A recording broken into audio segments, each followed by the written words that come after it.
Hey guys, welcome to another crash course, this time for Cantarella. And as usual, we'll go straight into it and not waste any time. The aim of this guide is to get you started as soon as possible and learn how to play her, and I'll simplify her toolkit. So first things first, her heavy attack. This one you won't see very often due to the way her kit works, but if you do her heavy attack with absolutely no gauge at all, she's gonna attack upwards and land like Mary Poppins. Just something fun for you to know. You can control the descent like that. Apart from that, her basic attack has 3 hits combo, 3 hit sequence, 1, 2, and 3. Notice how the third hit gives her 1 point of gauge. The top gauge over here, this is called trance. And the bottom gauge down here, these diamonds, these 3 diamonds, that's called shiver. So we don't look at shiver for now, we'll just look at trance. And trance is your standard Forte gauge. She gets this by doing the third hit of her basic. She can also get this from doing her resonance skill. It's just 1 hit and she gets 1 point of it. She also gets 1 from doing her intro skill and also 1 from her dodge counter when she finishes her dodge counter combo. Now for her Forte, as long as you have 1 point of gauge, you can go into her Forte. All you need to do is press her heavy attack and she will go into her Forte mode called Mirage. So let me do heavy attack. And this is Mirage. This whole state lasts for 8 seconds. And what happens after that is, for any plunge attack that you do with her, or basic attack during Mirage, each hit will convert 1 trance point into 1 shiver point. So let me show you. Go into Mirage, attack 3 times. 1, 2, 3. See how I have 3 shiver now? And her resonance skill is glowing. So I'll enter Mirage again. There. I consume 3 shiver. My resonance skill is glowing. I'll press it. And that's called Perception Drain. That is her nuke attack in her whole kit. The gist of it is to have 3 points of gauge available during Mirage, and then convert it to 3 shiver, and then you can use her special resonance skill. However, one more thing to note is that if she has 0 trance points, she exits Mirage immediately. That means to say that she needs at least 4 points of trance if you want to do her special resonance skill while also staying in Mirage. So let me just show you an example. I have 3 points of gauge right now and I enter Mirage and attack all of it. 1, 2, 3. And she exits the mode because I have no more gauge left. Even though I have 3 points of trance, I can't use the special resonance skill. So what you should do is, if you want to use your special resonance skill uninterrupted, always have a minimum of 4 gauge, ideally 5. So 4 gauges, I'll do it again, heavy attack, and then 1, 2, 3, and then I'm still in Mirage, and then the big resonance skill. And then you just finish it off. Cantarella is really simple. Pretty much just get your gauge by using resonance skill, by using basic attack. Ideally, have 5 gauges, and then enter Mirage by pressing and holding basic attack. Attack until you have enough trance points, and then use the big resonance skill, and then attack some more. Like that. Another thing to note is that her big resonance skill has a cooldown of 18 seconds, so even though I have 3 points of shiver now, I can't use the special E skill. 18 seconds of internal cooldown. Now I'll talk about her additional mechanics that happens during this.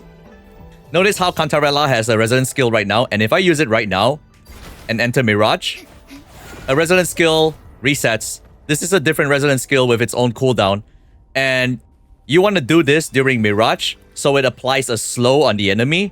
It also gives her a lot of concerto. And then you hit them once after that to wake them up. What I mean by that is that you go into Forte, you use the resonance skill, you see how they're slowed? They're slowed for 6 seconds. And then you can hit them. You get an extra damage out of this as well. So that's just something to note. The moment you enter Forte, straight away use her resonance skill. Now for the last thing is her ultimate. Her ultimate deals damage and also gives her 3 points of trance right away. Like that. Now, similar to Tete, after using her attack, for 30 seconds, any attacks will trigger coordinated attacks. But the important point of it is that it gives her 3 points of trance straight away. So this will play a lot into her intro rotation. Another thing to note, if you haven't noticed earlier, is that Cantarella also heals whenever she spends her Forte gauge during Mirage, and also when she does her special resonance skill. Like so, I go into Mirage, hit once, healing, healing, healing, special resonance, another healing. Now, in summary, from the top again, her input is really simple. Here's the cheat sheet. First things first, get her gauge all the way to full, ideally. So I have 1 gauge here to simulate that she did her intro. And then just use her resonance skill, use ultimate. Now she has 5 points of gauge. Straight away, press and hold basic. And then use 1 resonance skill.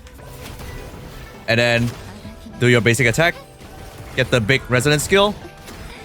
And you're done. That's pretty much her rotation. And just one more thing to note is that you can also opt to just hold basic all the way if you want to spam her gauge during Mirage instead of tapping basic. So enter Mirage, use my skill once, and then just hold it all the way. And then use her E skill when it's ready and just hold all the way again. If you're lazy to tap basic. So in a real fight, this is how you play Cantarella. First thing, intro, echo, E skill, ultimate, and then straight to heavy, E skill again, and then basic until big E is ready, big E, and then hold basic all the way. Finish the gauge, and you're done. Full concerto. Another interesting thing to note is that if Cantarella does her intro attack during her Mirage state, then her intro attack will be slightly enhanced. So let me just demonstrate to you. I'll go into Mirage, and then I'll switch out, and I'll switch her back in again. So that's the slightly more special intro attack. And one more thing to note is that Cantarella is the first unit to have a wet clothes feature. That's right, if Cantarella uses her skill, her Forte, she gets wet. Literally. Look. Like so.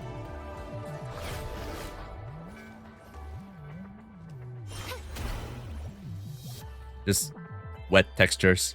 Interesting. You already know her simple rotation. Now this is what's actually going on when you're performing it. Look at her Forte circuit over here. After casting intro skill for 25 seconds, up to 6 times, anybody that performs an echo skill will give Cantarella bonus 6 points of concerto energy. And this one we already saw in the PV. When in water, Cantarella swims faster and reduce stamina costs. However, for this Abyssal Rebirth buff, having up to 6 echo skill activation gives her 6 points of concerto energy each. That means she gets up to 36 extra concerto. She can already fulfill 4 of it herself. 1 being her echo skill, the second being her resonance skill during Mirage, the third being the enhanced resonance skill during Mirage, the nuke attack, and the last one being her ultimate. That's why Cantarella can switch out so fast with her concerto gain. And one more thing to know is that the third attack of her basic attack during Mirage triggers 3 of her own coordinated attacks. So this is also something for you to know, that it can also fulfill the Empyrean Echo set effect for the attack bonus. Apart from that, most of the kit I've already showcased during her rotation. You can read more on it if you want. Now for her inherent skill, the first one is straightforward. Healing bonus is increased by 20%. The second one, casting echo skill gives 6% havoc damage bonus, stacking up to 2 times. So this is a no-brainer to get, since she already fulfilled this just by performing her own skills. And for the stat effect, also same thing, crit rate and attack, get all of them. And now for the leveling priority, the first thing you go for is Forte, since Forte does the most damage with Perception Drain. That's the big E skill at about 1300%. Followed by Ultimate for her ultimate damage and coordinated damage. Followed by Resonance skill, and then basic attack, and then intro attack. As for her weapon, obviously her signature weapon is the best in slot for her. Crit damage main stat, and everything to do with her personal damage. There's a caveat in this weapon. where you need to keep her on the field and finish her rotation if you want to benefit from all the buffs from here. Her basic attack bonus buff and ignore Havoc reses by performing echo skills. Apart from her signature, the next best thing would be Zizi's weapon if you have it, or String Master, Yinlin's weapon. They're both similar in output. And then after that will be Phoebe's. And lastly, it'll be the standard Rectifier, Cosmic Ripples. And for the 4-star choice, it will be Augment if you have it from the Battle Pass. Now, for her Echo set, Cantarella is really versatile. You can run a couple of Echo sets on her. First things first is, obviously, if you don't have any of the newer Echo sets, Moonlit Heron always works on her because Moonlit is also very easy to set up. All you need to do is just have 5 set of it with Heron's active effect for the additional damage to the next character, and you're good to go. The substats don't really matter as much. This would make her more into a universal support. However, if you've already been farming for the new Empyrean Anthem set, this is also her go-to set for her. This will increase her coordinated damage and also give attack percent that procs from crits from it, and also energy regen. And thirdly, Midnight Veil, maybe in the future, or if you want to start using her as a Havoc support, you can also go for Midnight Veil for the additional Havoc support buffs. And lastly, you can also run her as the Rejuvenating Glow holder since she heals on her Forte. That's always an option, depending on the team you're setting up her for. And if you're turning her into a damage carry, then you can go for Havoc Eclipse. This one, I'd recommend at least a S1 and above for all the damage buffs. Apart from that, the main stats are the usual. 4 costs will be crit rate or crit damage, depending on the weapon, whichever you need more. And then for the 3 costs, Havoc percent or attack percent, or ER percent. She's gonna need to hit about 135% energy regen for her to loop efficiently. So depending on how lazy you are, you can just go for 3 cost ER and hit that right away. And then for 1 cost, it's the same attack percentage.